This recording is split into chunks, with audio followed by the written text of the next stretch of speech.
Mr. Neumann, thank you for joining us. So we wanted to ask you a few questions. The first being, what role does the digital economy have in the reversal of globalization? Um, the digital economy leads to a new type of globalization. That's my belief. That means we have more opportunities to distribute work across the globe and to completely redo the global supply chains. I think about the way how we produce today mobile phones, right? So there's huge factories and everything comes in one single factory.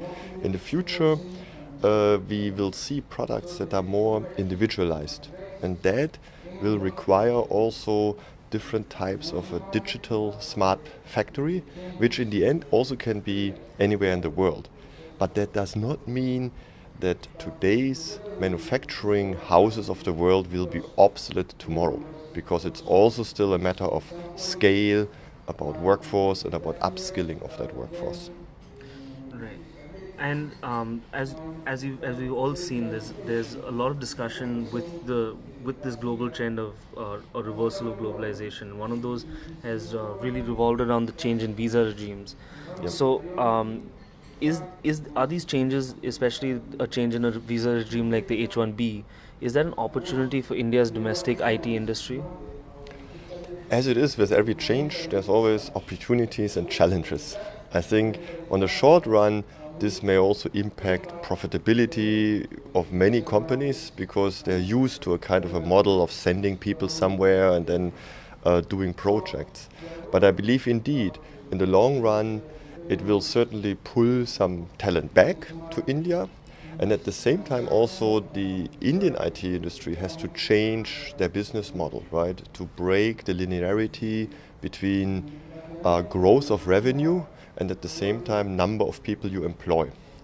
And I would definitely foresee a certain and even stronger product focus of the Indian IT industry overall.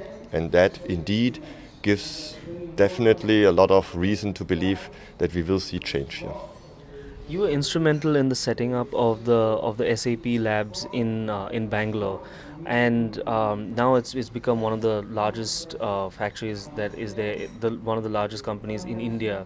Um, what policy measures should India implement to foster new innovation and R&D? SAP Labs India indeed is today SAP's largest R&D hub outside of the headquarter in Germany. And in the past, we have seen quite a lot of support in terms of the policies. I mean, important for a company is not so much taxation or other things, but closeness to innovation clusters. So, what we would love to see is that the government supports and fosters, let's say, pilot projects in terms of smart cities, in terms of smart manufacturing, bringing research institutes and government agencies and corporate sector together. Because I believe these projects are so huge, no company can do it alone. So we need partners. And that platform can certainly be provided by the government. So, do you feel like there's a lot of scope for for governments like the Indian government and the German government to better improve their partnership to promote innovation more? The governments can be only enabler.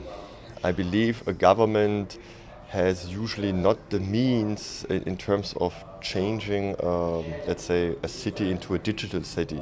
It can provide the framework. It can also provide maybe financial support.